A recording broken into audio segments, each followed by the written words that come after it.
Азыр циклдар жөнүндө айтып берейин. Циклдарды түшүндүрүш үчүн бир практикалык маселе алып көрөлү.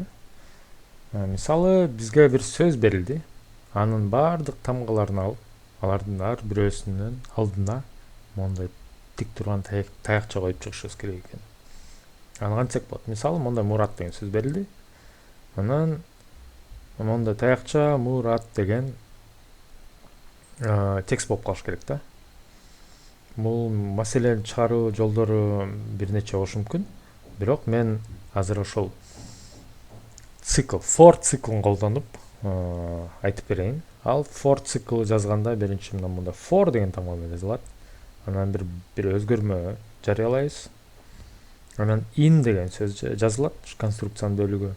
Анан кандайдыр бир кыдырылуучу, англис тилинде iterable дейт.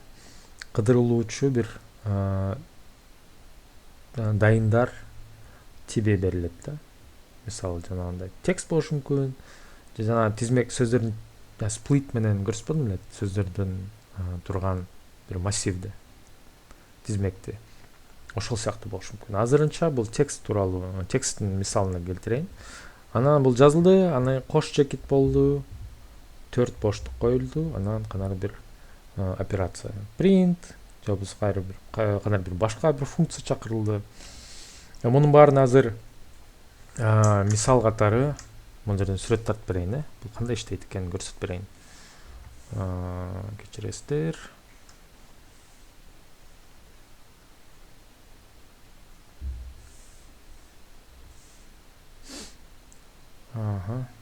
Азыр мисалы муну мындай кылып чечсек болот.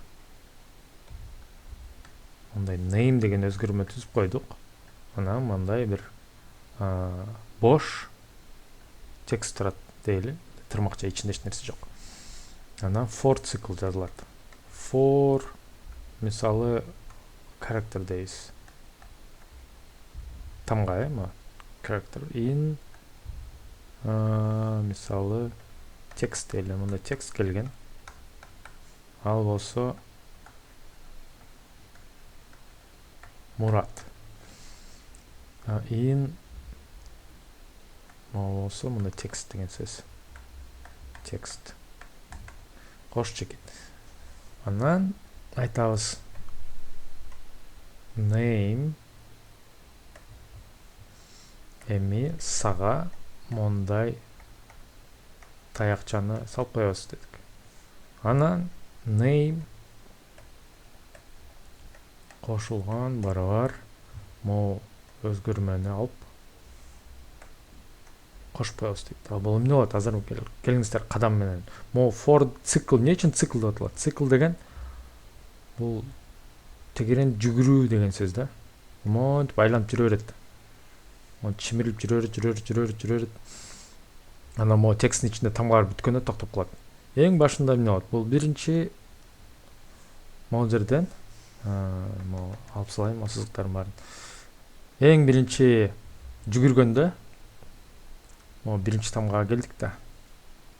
Мы тамгасы келдик. Келгенде биз могу айтып атабыз name азыр сага мондай таякча келет деп. Таякча коюп койдук.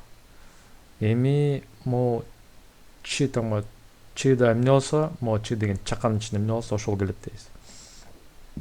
Кошуу барабар деген ошо да. Ошол name сен өзүң, анан могу деп. Ошондо мы бияка туруп калды. Анан кийинкиси бул мыдан бияка өтүп кеттик. Жүгүрүп атат да чимирип. U тамгасы келип калды. Келип калгандан кийин бул таякча кайрадан коюлат. Бул ch кайрадан ч кайрада кетти. Му болуп калды. Андан кийинкисине өттүк. R тамгасы. Таякча коюлду. ch'нин ичинде могу R тамгасы турат.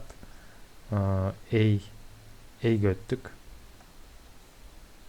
Ошондо могу A бияка жазылды. Бул таякчаны салып койдук. A жаздырдык. T'ге келдик. T бияка коюлду. Таякча коюлду. Анан ch'нин ичинде, чаканын ичинде t тамгасы турат. Ал салынды бияка. Ошон менен бул цикл аяктады. Демек, могу кыдырылуучу болот могу нерсе, могу текст. Могу жерде келип жүрбөдүбү? Ошо мунун ичинде тамгалардын баарын кыдырып чыктык. Анан кандайдыр бир могу блоктун ичинде, for деген блокту көрүп атасыздар. Бул жерде 4 боштук бош кетип 1 2 3 4 1 2 3 4. Ошол for циклге тиешелүү баардык логика, ошо баардык код могу 4 боштуктун ичинде жатат. Бу жерде иштеп, анан бул операциялардын баары аяктагандан кийин бул өзү токтоп калат. Эми келиңиздер код түрүндө ошону түшүндүрүп берейин, көрсөтүп берейин.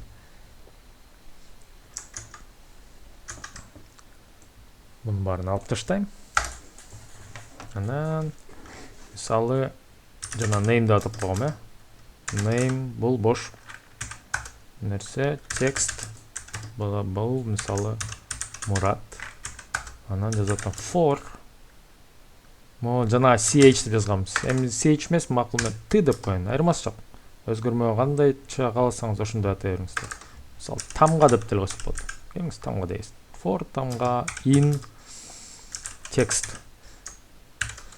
Башкача айтканда, тексттеги ар бир тамга боюнча дедик. Бу жерде мондай 4 боштук кетти. Аны айтабыз name плюс барабар тырмакча калдык. Монда таякча койдук. Анан name плюс барабар тырмакча албайбыз. Тамга деп жазабыз. Тамганы кошобуз. Эми эмне болуп калыптыр name. Байкайбыз. Азырынча мындай эле жүгүрүп көрөйүн.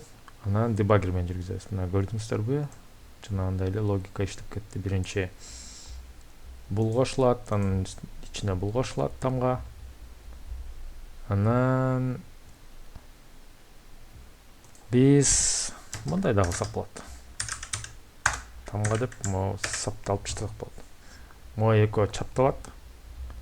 Ал экөө name'ге чапталат. Кайрадан көрсөтөйүн. Дал эле ошол нерсе. Эми муну кайра артка келтирейин дагы. Могу дебаггер менен иштеп. Могу жерден мындай коюп коеюнчу. Токтотоюн. Буларды эми F5 басып иштеттим. Иштетсем, name азырынча бош турат. Бир кадам кийинки кетти. Name'ге таякча келип калды. Бул тамга өзү эмне? Тамга m тамгасы турат.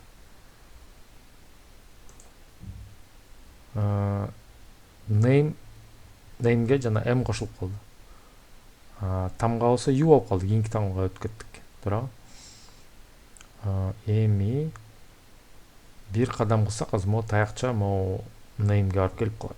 Аягына. Келип калды. Эми u тамгасы кошуп калыш керек name'ге. Эми ушинтип улантып кете беребиз.